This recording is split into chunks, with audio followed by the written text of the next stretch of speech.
Welcome to SwitchCorner, my name is Alex and today we're taking a look at my favourite deals across Switch eShops covering the US, Canada, UK, EU and Australia.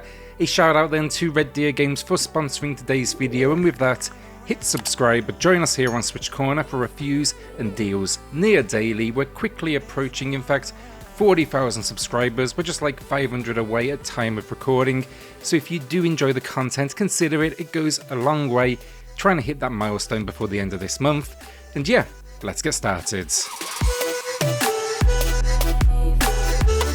As always then, I do have two winners to announce for two $10 eShop gift cards later in the video and two more to give away. All you need to do to enter, drop a comment down below and the winners, they'll be announced in next week's video. Also, if you do want to help the channel, head to cornershop.gg. We have Nintendo Switch eShop gift cards on sale with 10% off using a code CORNER at checkout. It's instant delivery on them, and we do of course get a small kickback. Double Kick Heroes then is here with a new low of 45% off. This is one I reviewed here on the channel. Find that in the pinned comment down below, and it's for the rhythm fans out there. This one puts its focus on metal, and while it doesn't have too many, chart topping hits, fans of metal, I'd say you should recognise a few of the names. The story is fun too, a post-apocalyptic world filled with zombies, dinosaurs, just all sorts of goodness. The idea though, hit the notes on screen of course, even use motion controls if you want. My only real complaint here, on the highest of difficulties, I'm not really sure the controls are quite up to the challenge.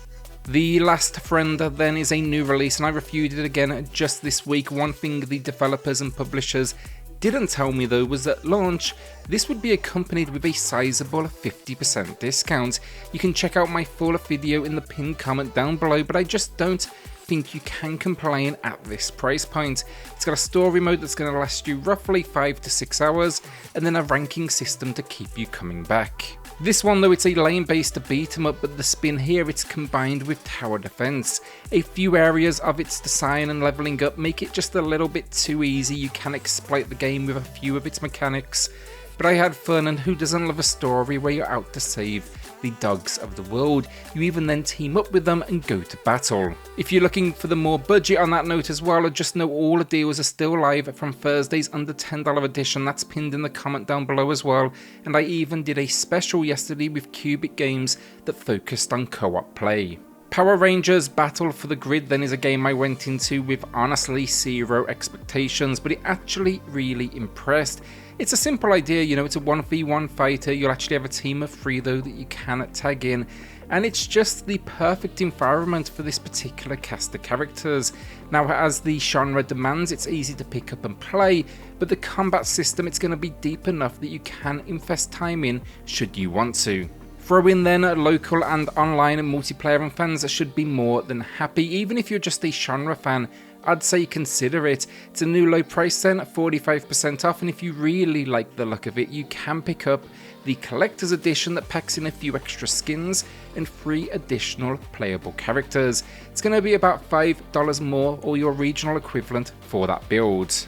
Alba, a wildlife adventure then is for those that want something just a little bit more relaxed. I'd describe it as an adventure game with a dash of collectathon and photography.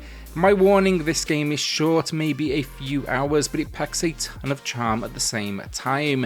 Now, the idea, you visit your grandparents' kind of home in what is essentially this paradise island.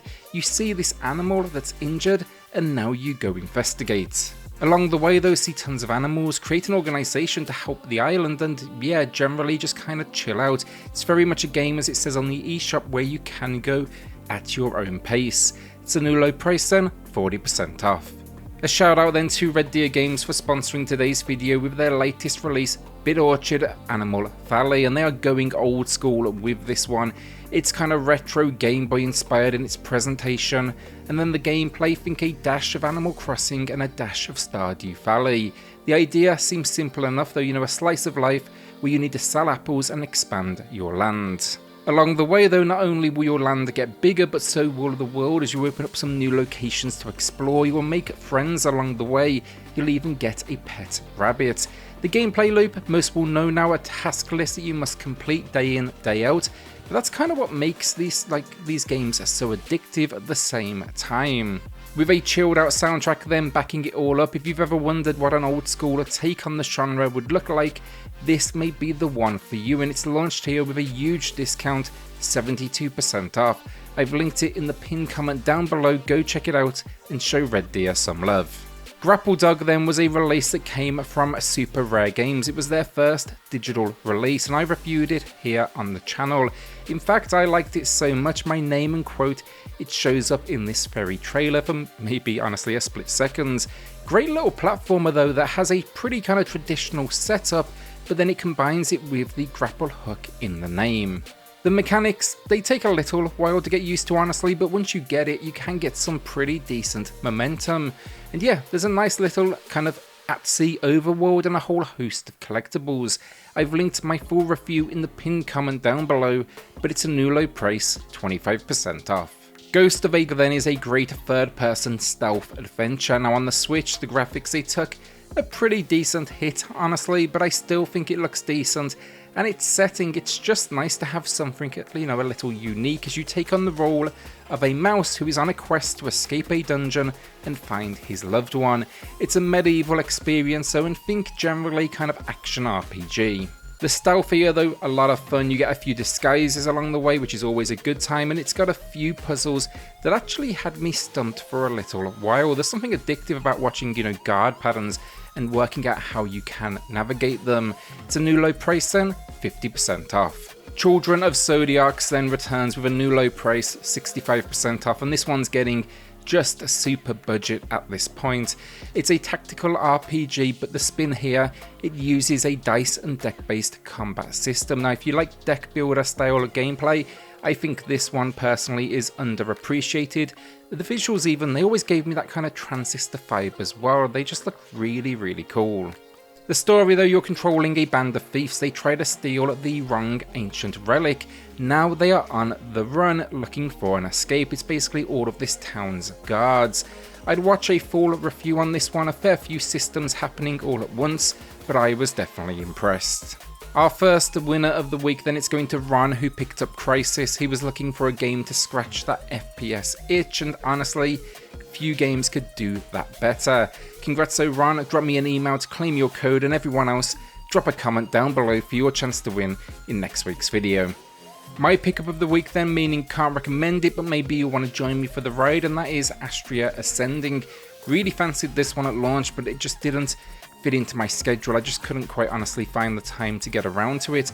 I played a tiny bit of it over on Game Pass, but now I'm heading in and I really like the idea of this one in handheld. A turn-based RPG though, it's packing these stunning looking visuals, 5 cities to explore, and then it's promising like 50 hours of gameplay. At launch then, I know that much of the talk surrounding this one was its story, which was said to be a little bit more adult than most out there, so I'm curious to see what that actually means. 200 monsters though, 20 classes, multiple dungeons. This seems like a perfect fit for me and I'm excited for it, as I'm actually away a few days of this week and this game will be accompanying me. It's a new low then, 35% off. Our penultimate game of the video then, that is 2 Point Hospital Jumbo Edition, and I'll keep this quick. If you ever played and enjoyed a theme hospital, or even a park builder, think Roller Coaster Tycoon, you should absolutely come here. With this one, you'll be building, managing a hospital, and facing off against all sorts of challenges. It just kind of balances that addictive gameplay nature with a spot-on sense of humour in some of the illnesses and characters that cross your path. There is a college campus follow-up currently in the works, so in this edition then, it packs 4 expansions. That's going to be Bigfoot, Pebbly Island, Close Encounters, and Off the Grid. Think in these new hospitals, illnesses, and items. It's a new low then, 60% off, and you could easily get well over 100 hours of gameplay here. Our second winner of the week then, Lucky28, who may finally be dropping the cash on Skyrim with its current sale. Congrats Lucky, drop me an email to claim your code, and everyone else, drop a comment down below for your chance to win in next Saturday's video. Our final game of the video then, that is Dragon Quest Builders 2. It gets a new low price, 40% off. Now for an extra $10 or so as well, you can even pick up the bundle that includes the season pass. I started with the first one, And yeah, I wasn't sure it would be for me, but I ended up addicted, so much so in fact I went day one on this sequel. First off, if you are unsure as well, it has a free demo on the eShop, so definitely start there, but it gets comparisons to Minecraft, which I definitely get, but it's less open world though, more adventure with a little extra direction. Explore though, build, farm, fight, it's pretty much got it all, and it can be as chill as you want it to be. And that is another week down. Will you be adding anything to the library this week or holding onto that cash? A shout out then to the patrons of the channel who are going above and beyond to support SwitchCorner. It helps more than you know, so thank you all so much. Then hit subscribe if you love the Switch, as much as we all do here. Join our growing family, and I'll see you all on the next video. Thanks everyone.